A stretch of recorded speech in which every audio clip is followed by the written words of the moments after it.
وہ 2 سال جس میں میں نے بیٹھ کر کے زانوے تلمس طے کیا ہے امام باقر اور امام جعفر کے سامنے، اگر وہ میں 2 سال اپنی زندگی سے نکال دوں تو نعمان ہلاک ہو جائے گا۔ علم طبیعیات اور کیمسٹری اور جغرافیہ کے بانی علامہ ابن حیان بھی امام جعفر صادق کے شاگرد رشید ہیں۔ تو اس بات کو آپ ذہن میں بٹھائیں گے اس تقریر سے کہ دنیا میں جو بھی علوم ہے وہ سب دینی علوم ہے، سب اللہ اس کے رسول کے بنائے ہوئے ہیں۔ آپ دیکھیں علم طب ہے، ڈاکٹری ہے، یہ انسان کا بنایا ہوا تھوڑے نہیں ہے، اللہ نے دیا تھا یہ علم، جس کو آج ڈیوائیڈ کر دیا گیا۔ اسی لیے قوم مسلم پستی میں چلی گئی، اس کو یہ بتا دیا گیا، سمجھا دیا گیا کہ یہ بھیا دین کا علم ہے یا دنیا کا علم ہے۔ ایسی بات نہیں ہے، جو بھی علوم دنیا میں پائے جاتے ہیں وہ سب دینی ہیں۔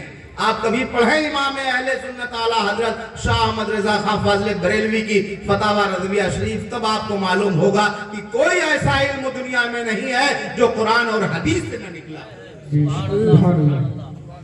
چاہے انگلش ہو، ہندی ہو، سنسکرت ہو، کوئی بھی بھاشا ہو، کوئی بھی گیان ہو، کوئی بھی علم ہو، وہ سب قرآن و حدیث سے نکلے ہوئے ہیں۔ تو اس بات کو ذہن میں آپ رکھیں کہ اپنے بچوں کو اچھی سی اعلیٰ سے اعلیٰ تعلیم دیں، اور یہ کبھی نہ سوچیں کہ یہ دنیا کا علم ہے، یہ دین کا علم ہے۔ جو بھی علم ہے وہ سب دین کا علم ہے۔ اگر آپ بیمار ہوں گے، اگر ڈاکٹر نہیں ہوگا تو کون دیکھے گا؟ آپ کا لڑائی جھگڑا ہو جائے، وکیل نہیں ہوگا تو کون دیکھے گا؟ تو کبھی یہ خیال ڈیوائیڈ دماغ میں آپ نہ لائیں کہ یہ دین کا علم ہے، دنیا کا علم ہے۔ جو بھی علم ہے وہ سب قرآن و حدیث سے نکلے ہیں۔ تو اپنے بچوں کو اچھے سے شکشا دیجئے، اور غوث اعظم کے آپ اور ہم ماننے والے ہیں، ان کی سیرت کا یہ گوشہ دیکھائیں کہ جب وہ جیلان میں تھے اور ابتدائی تعلیم، شروعاتی تعلیم حاصل کیا، پھر ان کے شہر اور ملک میں کوئی اعلیٰ تعلیم کا سسٹم نہیں تھا، اور ان کی عمر 18 سال کی ہوئی، ان کی والدہ کی عمر 78 سال کی ہوئی۔ انہوں نے کہا کہ میں جانا چاہتا ہوں پڑھنے کے لیے، ان کی والدہ نے بخوشی اجازت دے دیا، اور وہ بغداد تشریف لے گئے، اور ملک کی نہیں پوری دنیا کی سب سے بڑی یونیورسٹی میں انہوں نے اپنا داخلہ اور ایڈمیشن لیا اور اعلیٰ تعلیم حاصل کیا۔ کیونکہ علم ایک روشنی ہے، علم کے بغیر آپ کچھ دنیا میں دیکھ نہیں پائیں گے، اور جب علم ہوگا آپ کے پاس صحیح تو سارے کام آپ کے صحیح ہوں گے، وہ دین کا ہو چاہے دنیا کا ہو۔ حدیث شریف میں ہے کہ ایک شخص کو لایا جائے گا حشر کے میدان میں، اور اس کا جب چیپٹر کھلے گا نامہ اعمال تو بڑا نیک بندہ ہوگا، لیکن جب نماز کا خاکہ کھلے گا تو سب غیر حاضری لگی ہوگی۔ اس کا مطلب اس بندے نے کبھی نماز دنیا میں نہیں پڑھی ہوگی، لیکن وہ نمازی تھا، لیکن رجسٹر میں غیر حاضری تھی۔ اللہ تعالیٰ فرمائے گا تم نے نماز نہیں پڑھی، وہ کہے گا نہیں مولا، میں 5 وقتہ نماز پڑھتا تھا، فلاں مسجد میں پڑھتا تھا، فلاں امام کے پیچھے پڑھتا تھا، تہجد پڑھتا تھا، عیدین پڑھتا تھا، جنازہ پڑھتا تھا۔ اللہ تعالیٰ فرشتوں سے پوچھے گا بھائی یہ تو پڑھنے والا ہے، تم نے غیر حاضری لکھ دیا۔ فرشتے کہیں گے مولا تو سب جانتا ہے۔ حاصل کلام یہ ہے کہ فرشتے عرض کریں گے مولا یہ نماز پڑھنے جاتا ضرور تھا مسجد، لیکن اس کے پاس صحیح علم نہ ہونے کی وجہ سے اس نے کبھی طہارت حاصل نہیں کیا، پاکی حاصل نہیں کیا، یہ ناپاکی ہی رہا، یہ سمجھا کہ میں نہا لیا میں پاک ہو گیا، لیکن یہ ہوا نہیں۔ پھر یہ مسجد چلا گیا، اس نے وضو بھی کیا لیکن وضو بھی نہیں ہوا۔ اس وجہ سے جب پہلے سے پاکی نہیں ہوگی تو آپ کا وضو نہیں ہو سکتا ہے۔ جب وضو نہیں ہوا یہ تیری بارگاہ میں کھڑا ہوا، لیکن اس کی غیر حاضری اس وجہ سے لگی کیونکہ یہ ناپاک تھا، اور اس کے نامہ اعمال میں گناہ ہم کو اس لیے لکھنا پڑا کیونکہ یہ جتنی دیر تک مسجد میں موجود رہا ناپاکی کی حالت میں رہا، اس وجہ سے ہم نے ثواب کے بجائے گناہ لکھا، اس وجہ سے غیر حاضری لگی ہوئی۔ تو جو بنیادی چیز ہے وہ علم ہے، اور جس مذہب کے ہم لوگ پیروکار ہیں، جس مذہب کے ہم لوگ ماننے والے فالوور ہیں، اس کی جو پہلی آیت اللہ نے نازل فرمائی ہے وہ اقرأ باسم ربک الذی خلق، اے حبیب پڑھیے اس رب کے نام جس نے آپ کو پیدا کیا۔ دنیا میں کسی بھی مذہب کی مذہبی کتاب میں پہلی نصیحت علم کے بارے میں نہیں آئی ہے، صرف قرآن اور مذہب اسلام ہے جس میں سب سے پہلے فوکس، جس پہ سب سے پہلے زور دیا گیا ہے کہ آپ پہلے پڑھائیں تب کوئی کام کریں۔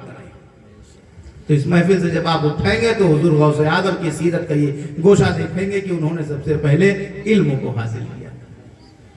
تو جب ہم ان کے ماننے والے ہیں تو اگر ہمارا وقت نکل گیا ہے تب بھی علم سیکھنا چاہیے، لیکن اپنے بچوں کی زندگی کو نہ برباد کریں۔ بھوکے آپ رہ لیں، زمانہ اتنا نازک آنے والا اور آ رہا ہے کہ مکانیں گرا دیے جائیں گے، زمینوں پر لوگ قبضہ کر لیں گے، آپ کی بلڈنگیں گرا دیں گے، لیکن اگر آپ کے پاس علم ہوگا تو دنیا کی کوئی طاقت آپ سے وہ علم چھین نہیں سکتی ہے، اور آپ کہیں پست نہیں ہوں گے، کہیں زیر نہیں ہوں گے۔ تعلیم یافتہ ہیں، آپ بینک میں چلے جائیے، اپنے ہاتھ سے اپنا فارم بھر سکتے ہیں، کسی ایک کالج میں چلے جائیے، وہاں فارم بھر سکتے ہیں۔ اگر علم نہیں ہے تو آپ دوسروں کے ہمیشہ محتاج رہیں گے۔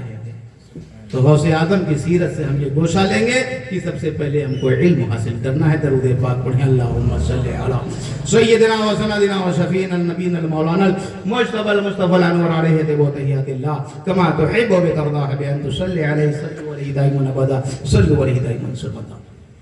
اور پھر اسی جو ماہ مبارک گزرا رجب کا، اس میں آپ نے دیکھا کہ 6 تاریخ کو حضور سیدنا سرکار خواجہ معین الدین چشتی حسن سنجری کا بھی وصال ہوا۔ وہ ذات ایسی گزری ہے دنیا میں، بالخصوص بر صغیر ہند میں ان کا سب سے بڑا احسان عظیم ہے۔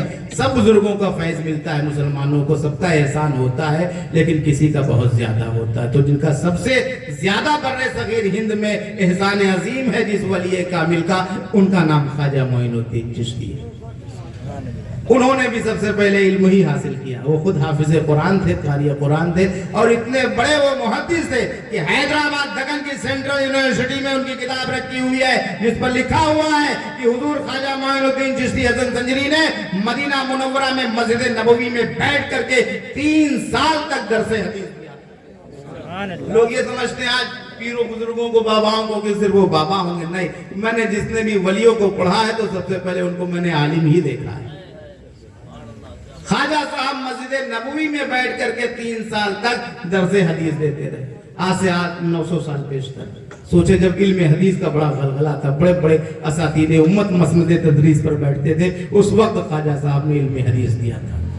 اور پھر جب ان کا سن 633 ہجری میں اجمیر شریف میں انتقال ہوا تو دنیا نے دیکھا اپنی نگاہوں سے کہ ان کی پیشانی پر نور کے قلم سے اللہ نے لکھا تھا ھذا حبیب اللہ ما کافی حب اللہ، یہ اللہ کا دوست ہے، اللہ کی محبت میں اس نے جان کو قربان۔ سبحان اللہ۔ نعرہ تکبیر، نعرہ رسالت، جشن عید میلاد النبی حضرت مولانا توحید احمد صاحب اللہ، نعرہ تکبیر، نعرہ رسالت۔ ھذا حبیب اللہ ما کافی حب اللہ، یہ عربی میں خواجہ صاحب کی پیشانی پر بعد انتقال نور کے قلم سے اللہ نے لکھ دیا، جسے دنیا نے دیکھا۔ ان کا بڑا احسان ہے ہم پر اور آپ پر، پوری امت مسلمہ پر، بالخصوص بر صغیر ہند کے مسلمانوں پر، کہ ہمارے آباء و اجداد کو انہوں نے دین کی روشنی عطا فرمائی۔ ہمیشہ ان کو یاد رکھا کریں کہ ان کے دم قدم سے آج ہمارے گھروں میں اسلام کی شمع روشن ہے۔ جب تک ہم زندہ رہیں ان کا احسان کبھی ادا نہیں کر سکتے۔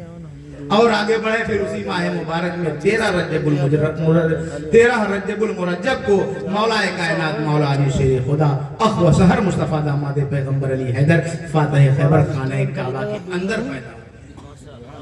پکی روایت ہے، مستند اور محکم روایت ہے، تاریخ کا حوالہ دے دیتا ہوں تاکہ آپ کو کوئی آدمی گمراہ نہ کر سکے۔ محقق الاطلاق شاہ عبدالحق محدث دہلوی اپنی مشہور عالم کتاب مدارج النبوت جلد ثانی میں رقم 13 ہے کہ اللہ تبارک و تعالیٰ نے مولا کائنات مولا علی کو خانہ کعبہ کے اندر پیدا فرمایا۔ خانہ کعبہ کے اندر جوف کعبہ میں پیدا ہوئے ہیں، اور اس ہندوستان کے اس سب سے بڑے عالم نے لکھا ہے جو علم حدیث کو ہندوستان میں نشر و اشاعت کرنے والے ہیں۔ حدیث کی شمع جنہوں نے ہندوستان میں سب سے پہلے روشن کیا، اس عالم دین نے لکھا ہے محقق الاطلاق شاہ عبدالحق محدث دہلوی بخاری نے کہ اللہ تعالیٰ نے مولا کائنات کو خانہ کعبہ کے اندر پیدا کیا۔ سبحان اللہ، سبحان اللہ۔ بات علی حیدر فاتح خیبر کی آ گئی تو آپ کو بتا دوں، ایک شخص ایک صحرا سے گزر رہا تھا، بالو کا ریگستان تھا، پانی کچھ کھجوریں تھی ختم ہو گئے، راستہ بھول گیا، جان پہ بن آئی۔ کئی دن گزر گئے، بغیر آب و دانہ کے سفر کر رہا تھا، قریب تھا کہ اس کی روح نکل جاتی۔ دیکھا کہ صحرا میں ایک جھوپڑی ہے، اس کے اندر ایک فقیر بیٹھا ہوا ہے۔ یہ مسافر گیا، بے ہوش ہو کر گر پڑا،